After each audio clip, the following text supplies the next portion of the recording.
Les titres principaux. Le Conseil des ministres a décidé d'un projet de politique d'ouverture du secteur bancaire aux investisseurs étrangers.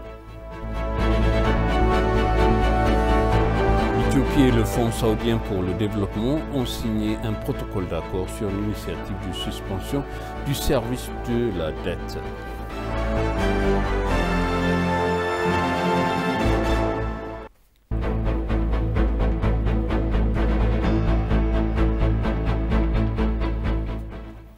Bienvenue chers téléspectateurs sur ABC, c'est moi Zalal Amourkna avec le journal. Le Conseil des ministres a discuté d'un projet de politique d'ouverture du secteur bancaire aux investisseurs étrangers lors de la 13e réunion ordinaire et a décidé de mettre en œuvre l'ouverture du secteur bancaire aux investisseurs étrangers pour soutenir les services du secteur avec la connaissance et la technologie est considérée comme cruciale. On dit également qu'il augmente les opportunités d'emploi et assure une croissance économique continue grâce à l'efficacité et à la compétitivité mondiale.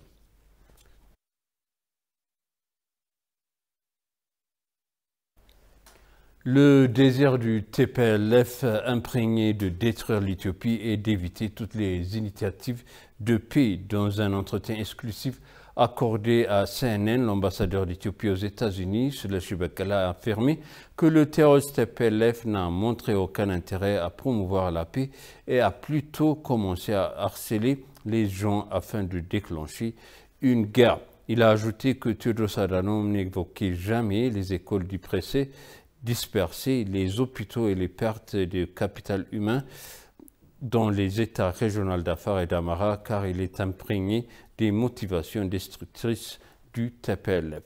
Il convient de rappeler que le terroriste TPLF a mené des attaques sur le front de l'Est de Bishoper, Zobel et à Walkait, dans diverses zones, tout en ignorant toutes les propositions de paix faites par le gouvernement.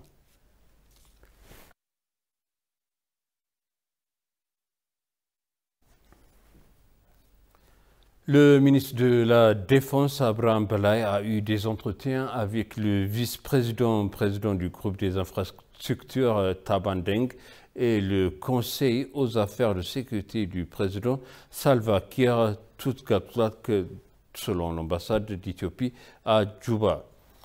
À la suite des exposés du ministre de l'Actualité de l'Éthiopie, les hauts responsables sud-soudanais ont réaffirmé la fermeté de leur pays à se tenir aux côtés de l'Éthiopie dans toutes les situations. Les deux parties ont échangé de vues sur les affaires de paix et de sécurité de la région et ont souligné la nécessité d'une coopération entre les États.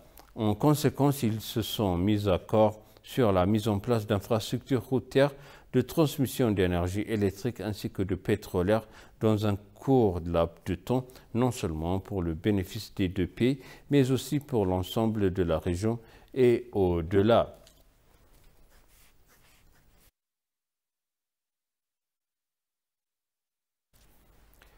Certaines organisations éthiopiennes de plaidoyer dans le monde ont annoncé que la belligérance du TPLF à la cause de l'absence de paix dans le nord de l'Éthiopie.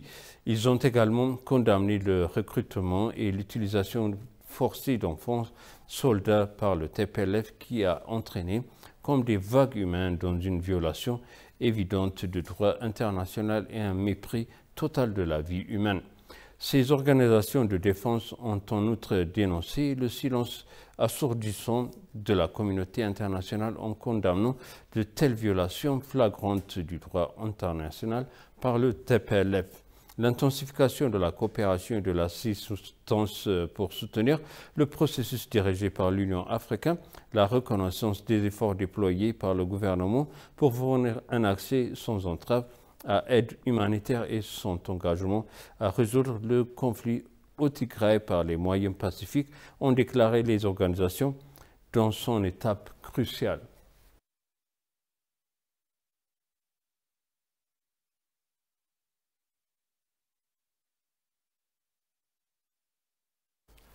L'ambassadeur d'Éthiopie en Chine, Teshome Toga, a donné une conférence de presse au South China Morning Post et à la radio chinoise internationale à l'ambassade d'Éthiopie en Chine concernant l'attaque du TPLF dans le nord du pays et les problèmes nationaux actuels.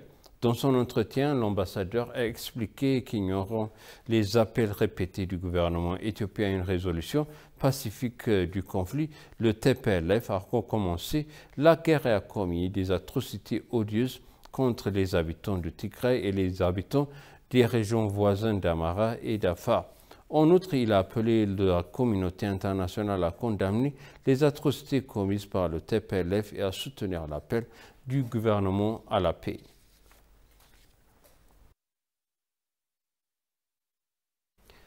Et pour conclure, le journal L'Éthiopie et le Fonds saoudien pour le développement ont signé un protocole d'accord sur l'initiative de suspension de service de la dette. Le ministre des Finances Ahmed Shideh a rencontré l'ambassadeur du Royaume Arabie Saoudite en Éthiopie, Fahd Al-Humaydan, et des délégués du Fonds saoudien pour le développement. À l'occasion, un mémorandum d'accord sur l'initiative de suspension de service de la dette a été signé entre le gouvernement éthiopien et le Fonds saoudien pour le développement. Ils ont également eu une discussion fructueuse sur les questions liées à la dynamisation et au renforcement de la coopération économique entre les deux pays.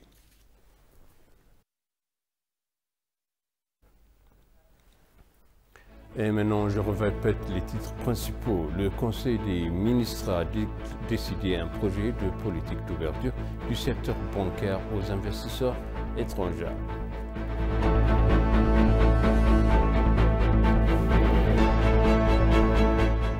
L'Éthiopie et le Fonds saoudien pour le développement ont signé un protocole d'accord sur l'initiative de suspension du service de la dette.